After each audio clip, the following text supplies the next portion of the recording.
Halo teman-teman semua, kenalin lagi nama saya Andri. Di sini saya sama teman saya Faris pengen ngasih tahu sedikit nih tentang salah satu lab yang ada di Teknik Industri Universitas Indonesia. Namanya adalah Ergonomic Center Laboratory.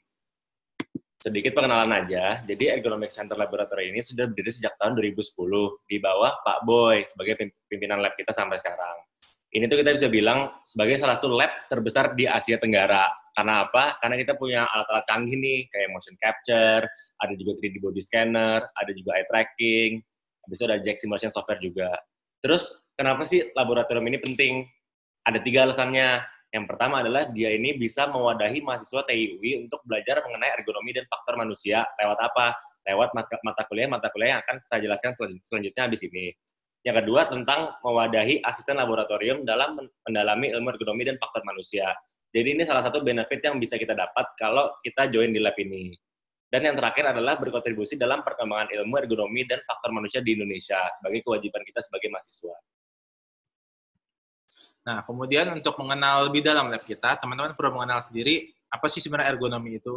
Nah, secara pengertian, ergonomi sendiri itu merupakan suatu ilmu yang mendalami tentang mempelajari bagaimana manusia dan interaksinya terhadap elemen dalam suatu sistem. Sehingga tujuan dari ergonomi itu sendiri adalah merancang untuk mengoptimalkan kesejahteraan manusia terhadap kinerja dari sistem tersebut. Nah, dalam pembelajaran tersebut, ada fokusan dalam lab ergonomi sendiri yang di dalamnya terdapat ergonomi fisik, ergonomi kognitif, lingkungan, serta makroergonomi.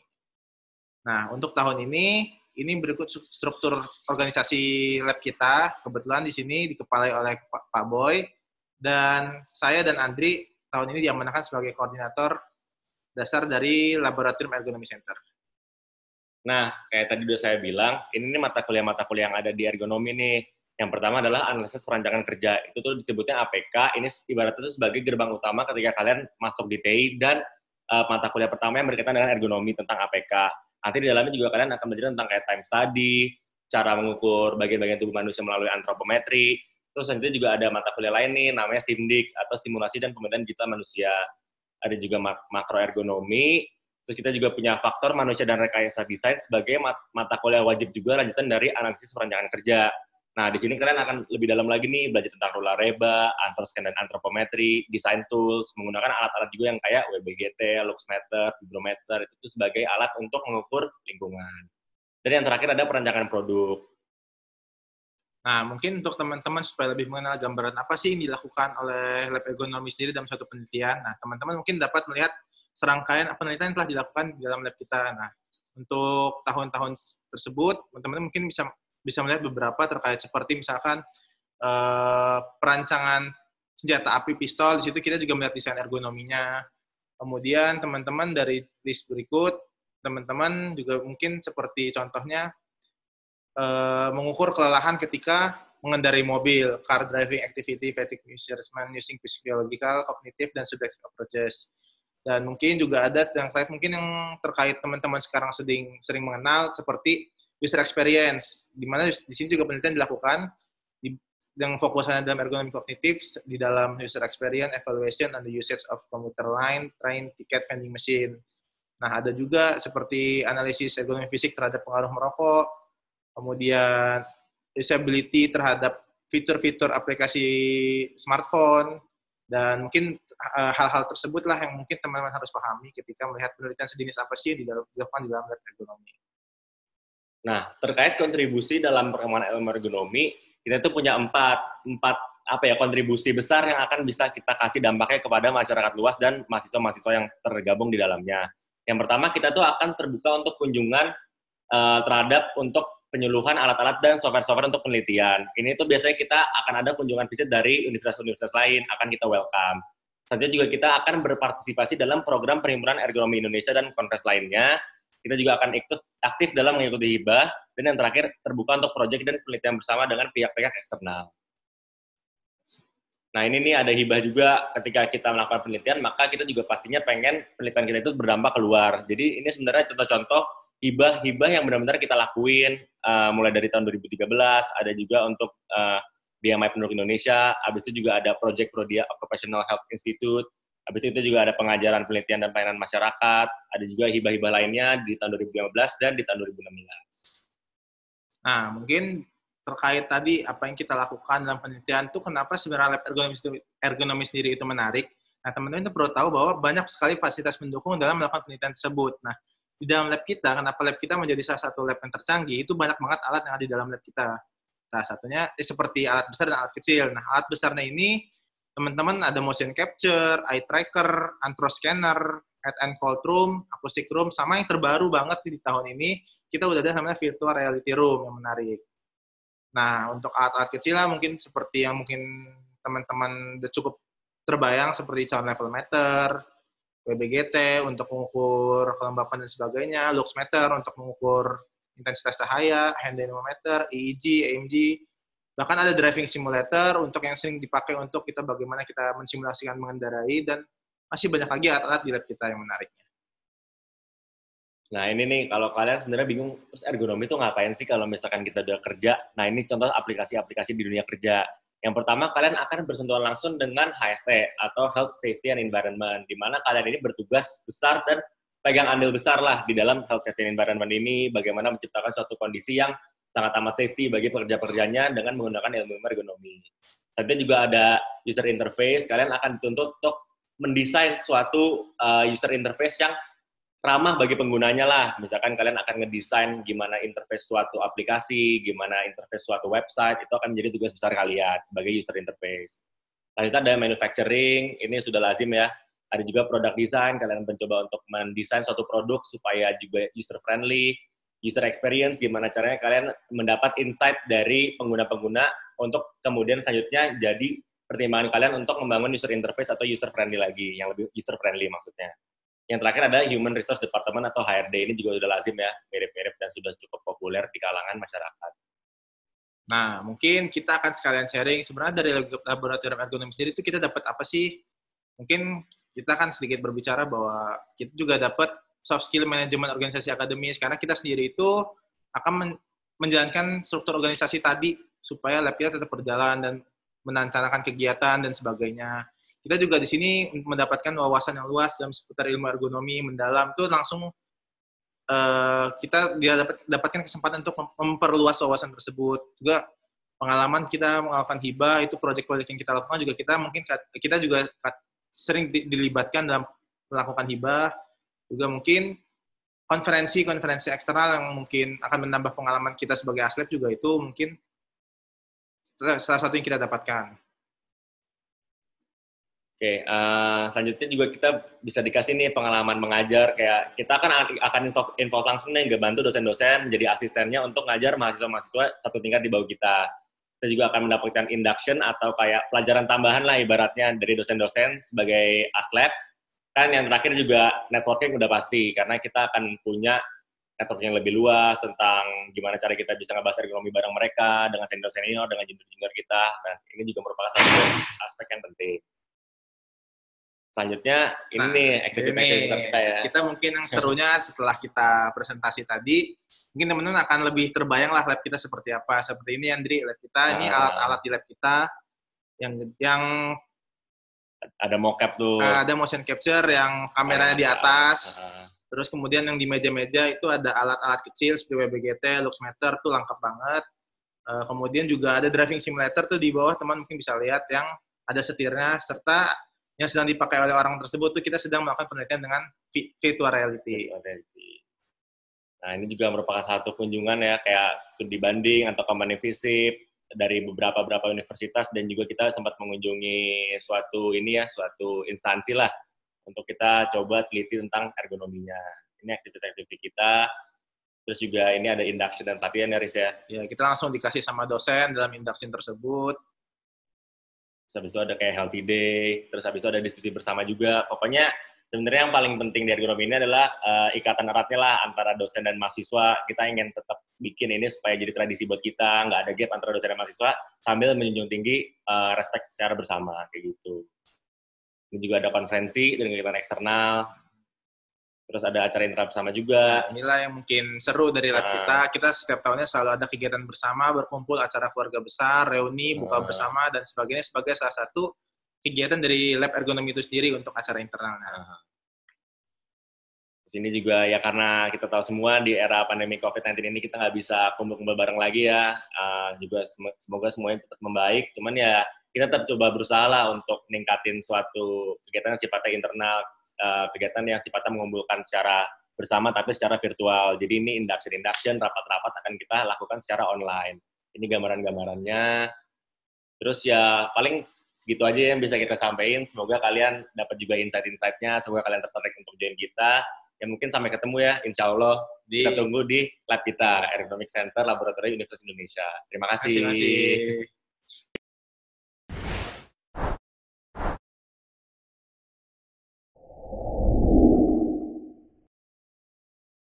Halo teman-teman semua, perkenalkan kami adalah perwakilan dari Sistem Engineering, Modeling and Simulations Laboratorium, dan kami merupakan bagian dari Teknik Industri Universitas Indonesia.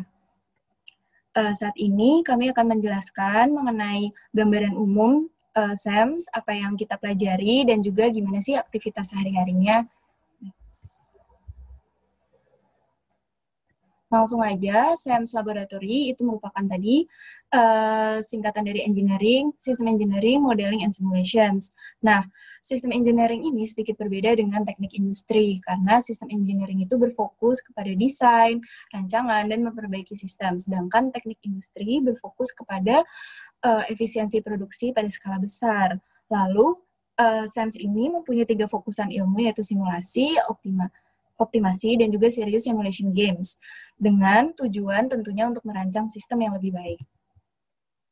Nah, teman-teman, SEMS ini juga mempunyai 2 visi nih, yaitu yang pertama untuk merancang desain atau ide yang solutif berbasis model komputer dengan menggunakan approach model thinking dan simulasi, di mana kita berusaha untuk memprediksi masa depan dengan menjadikan faktor-faktor ketidakpastian menjadi resiko yang dapat dicegah.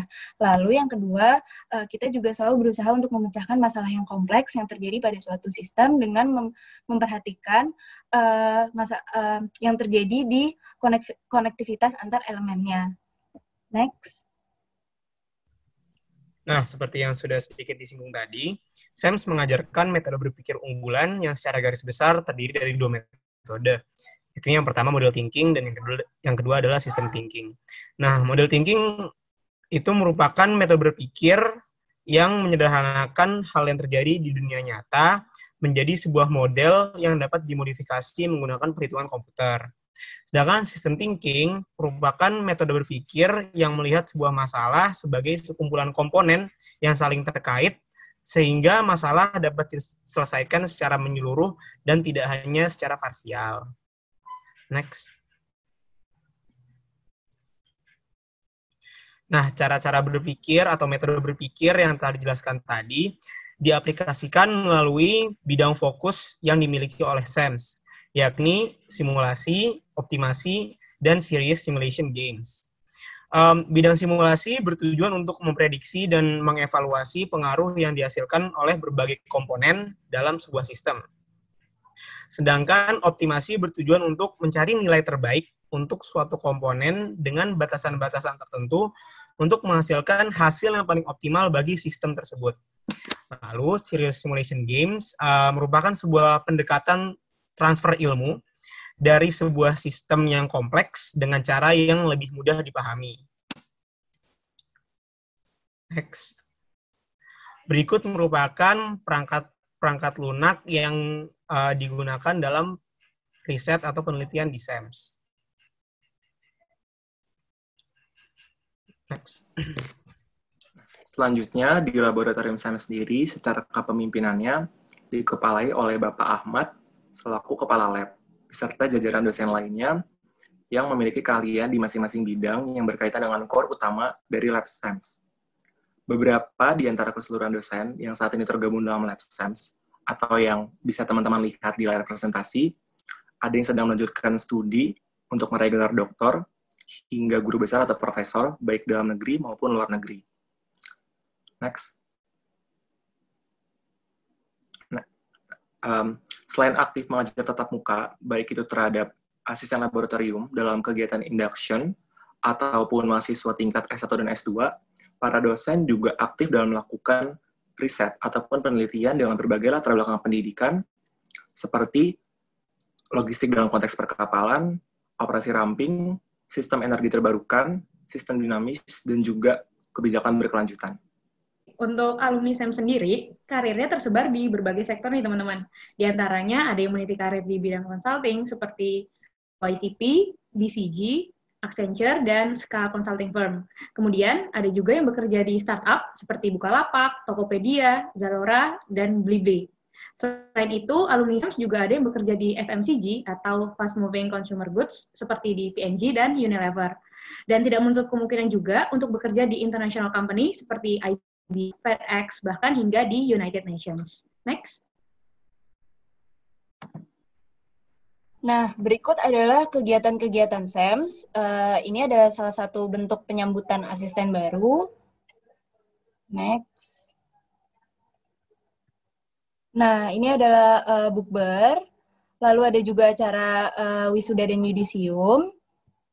Ya, dan ini adalah kegiatan akademisnya seperti induction dan juga asistensi.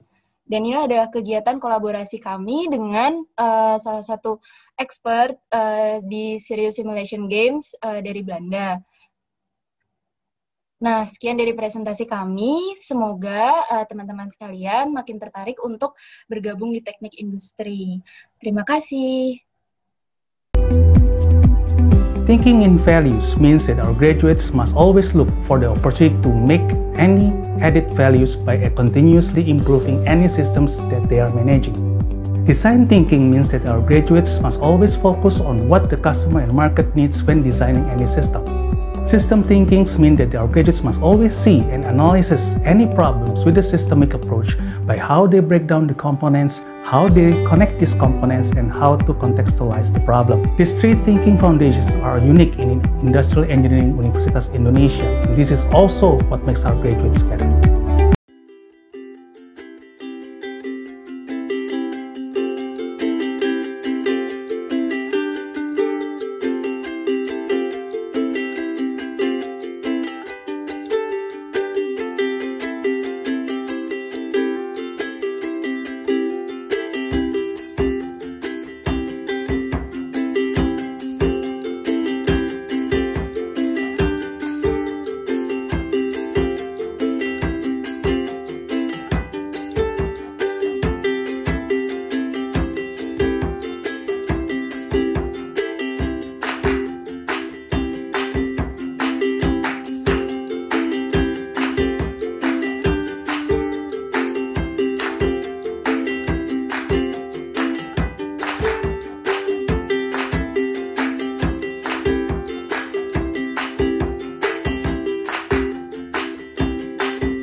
Assalamualaikum warahmatullahi wabarakatuh. Perkenalkan, nama saya Muhammad Fauzan, selaku Koordinator Lab dari Statistik and Quality Engineering Laboratori Fakultas Teknik Industri Universitas Indonesia. Sebelum dimulai, kita lihat video singkat dulu yuk mengenai SKI. Data is everywhere and we elaborate it to do improvement. We have strong ability in using mathematical tools to analyze the data and gain knowledge from it. What industrial engineers do are, from the data, we describe what system needs, and then we pinpoint why something happened during the process.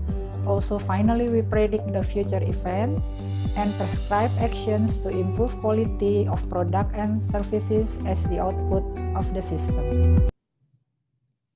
Nah, tadi adalah video singkat dari SKI. Selanjutnya adalah SKI sendiri merupakan sudah didirikan dari tahun 2008, di mana di sini dibentuk mahasiswa-mahasiswa yang memiliki pengalaman yang cukup dalam mengenai statistik dan quality engineering, yang tentunya akan bekerja pada bidang-bidang di bawah tersebut. Sebenarnya SKI itu apa sih? SKI adalah sebuah lab yang mensupport pada research activities yang berfokuskan pada statistik, quality engineering, dan optimisasi. Di sini kami bervisi untuk menjadi lab statistik dan quality yang memberikan positif kontribusi kepada perkembangan Indonesia. Didukung dengan 3 misi berikut. Selanjutnya, di sini kami melakukan 4 research. Pertama adalah quality engineering dan manajemen, di mana kami akan ambil contoh seandainya ada perusahaan Coca-Cola ingin melakukan pembuatan botol minum dengan diameter 5x5 untuk melakukan penelitian bagaimana caranya memproduksi supaya produk quality itu tidak ada yang melenceng. Oleh karena itu kami melakukan desain, describe problemnya, analisis, dan melakukan rekomendasi agar mendapatkan hasil yang diinginkan oleh Coca-Cola. Kemudian ada reliability dan forensic health management. Di sini tidak mengomongkan mengenai kesehatan, melainkan mengenai kesehatan akan mesin. Memprediksi kapan tuh mesin itu akan butuh kapan mesin itu butuh akan maintenance, dan lain-lain. Kemudian ada statistical learning dan optimisasi, biasanya melakukan penelitian untuk peningkatan hasil output yang lebih baik, misalkan jumlah demand yang dibutuhkan, forecasting, demand Jakarta butuh berapa shampoo, dan lain-lain. Kemudian ada social, financial, dan market analytics yang bisa digunakan untuk analisis lebih lanjut mengenai produk yang dibutuhkan atau produk development. Ya, misalkan kebutuhan apa sih shampoo seperti apa yang dibutuhkan oleh masyarakat Jakarta. Biasanya kami melakukan data analitik untuk melakukan sebenarnya shampoo yang akan diinginkan oleh masyarakat Jakarta. Kemudian ada beberapa course yang mungkin nanti teman-teman akan temukan pada SKI, dan tentunya kalian akan sangat menemukan ini pada mahasiswa teknik industri. Kemudian ini untuk lebih dalamnya, misalkan teman-teman akan melakukan skripsi di sini, akan melakukan topik-topik berikut ini. Selanjutnya mungkin teman-teman tadi penasaran ya, kira-kira apa aja sih experiments dan research yang akan bisa kita lakukan. Mungkin teman-teman tadi udah melihat video simple mengenai tadi ada teman saya Algif melemparkan sebuah bola secara katapult. Ada sebuah contoh simple dari praktikum General Factorial Design. Di situ bertujuan untuk mencari variabel-variabel yang mempengaruhi output maksimal. Yaitu output maksimal itu pada jarak terlempar jauh dari bola itu. Nanti dicari dan melakukan penelitian-penelitian bagaimana variabel-variabel apa sih yang diperlukan supaya ya tadi bolanya itu jauh banget dilemparnya. Nah, biasanya untuk analisis itu kita menggunakan 2 software, antara Minitab maupun SPSS. Kemudian, untuk penelitian lebih lanjut, biasanya seperti ada regression analysis, conjoin, yang mungkin teman-teman akan temukan lebih dalam di saat menjadi mahasiswa teknik industri. Kemudian mungkin ada teman-teman penasaran kira-kira apa sih software-software yang bisa digunakan di kita untuk melakukan penelitian. Ya, biasanya memang RStudio dan Python untuk programming, data mining, dan prediksi, dan lain-lain. TBLU untuk visualisasi data biasanya, dan mereka untuk melakukan software mereka untuk data mining. Selanjutnya, kegiatan-kegiatan yang sedang biasa kita lakukan secara internal adalah berikut seperti ada ulang tahun, konsol, kemudian melakukan asisten baru, kemudian ada buka puasa bersama alumni dan kerabat semua, kemudian ada induksi, dan tentunya ada graduation celebration untuk kakak-kakak yang akan lulus. Kemudian berikut adalah 4 kegiatan eksternal yang bisa kita lakukan, yaitu hibah emas maupun hibah penelitian, kemudian company partnership atau bisa dibilang project bersama perusahaan, kemudian publikasi dan kompetisi maupun statistik maupun keilmuan TI, business case, dan lain-lain. Dan adanya training dan konsultasi dari matkul-matkul yang ada di SKI. Ya, berikut adalah hibah penelitian sudah kami ikuti, maupun internasional maupun nasional.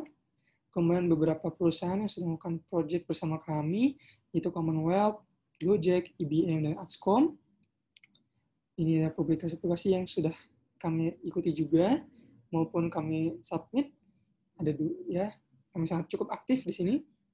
Kemudian perlombaan-perlombaan yang bisa kami ikuti, memang di sini kami sangat general karena memang tadi pendekatan yang sangat akan data driven tadi membuat kalian jadi orang yang cukup baik dalam penelitian itu.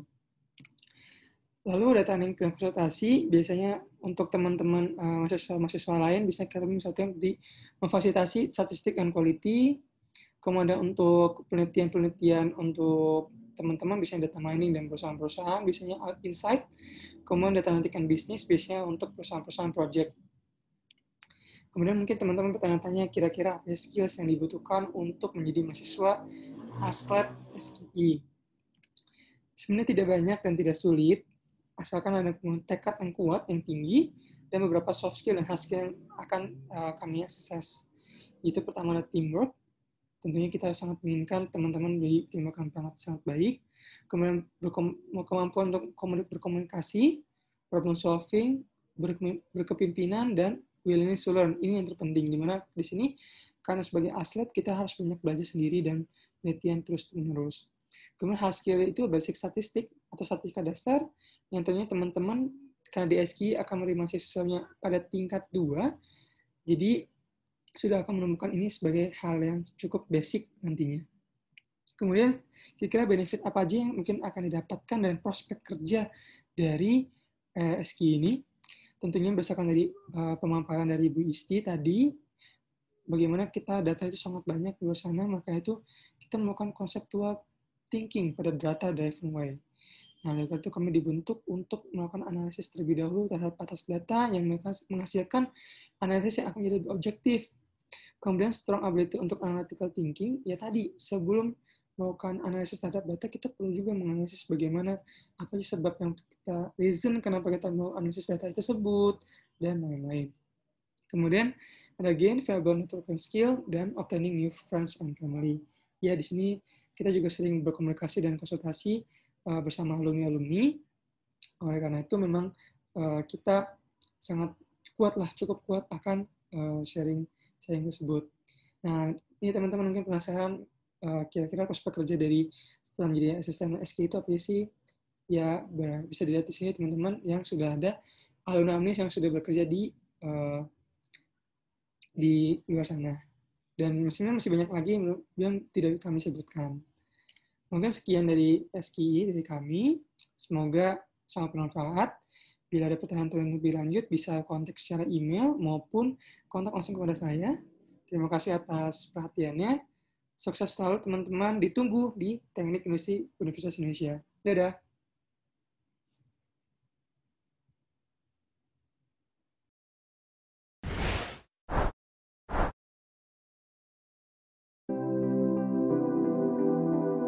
PRODEV, or the Product Development and Innovation Laboratory, is a creative research unit under the Department of Industrial Engineering. It serves as a unit that conducts researches, manages courses, and oversees tutorials in the industrial engineering subdisciplines of product development, design, and innovation. The core lab activities include the following. First, conducting research from research grants that are applied for from the university and from the government. These have been mostly about publication and community service. Next, along with lecturers, we assist in managing courseworks as well as handling tutorials. Courses that are handled by the PRODEV lab include engineering drawing, product design, industrial product development, design thinking, and product lifecycle. And for the postgraduate level, it includes the product and service innovation, management of industrial technology, and knowledge management. Aside from that, we also do knowledge sharing events, both internal and external. For example, we have internal PRODEV classes to enhance the knowledge and skills of assistants. And we have public lectures by professors from other institutions which we hold in our campus. And we also visit other institutions such as universities or companies. In the past, it has been the Singapore University of Technology and Design and many more in Asia. As lab assistants, what do you get? So the experience of lab assistants have been invaluable because you get to experience conducting researches with real output and real subjects, and you can have deeper understanding and exposure to many industrial engineering subdisciplines. You get more chances to sharpen your practical skills with software such as Inventor, Adobe XD, SPSS, operating 3D printers, and etc. You have opportunities to learn from and be in touch with institutions outside the university that we establish during visits, and also be in touch with our ever-expanding alumni community, which are spread out in various industries. But before applying, what do you gotta have? First, have some basic skills in engineering drawing and an interest in design, and have creative problem-solving skills. And the rest you can learn with us in this lab.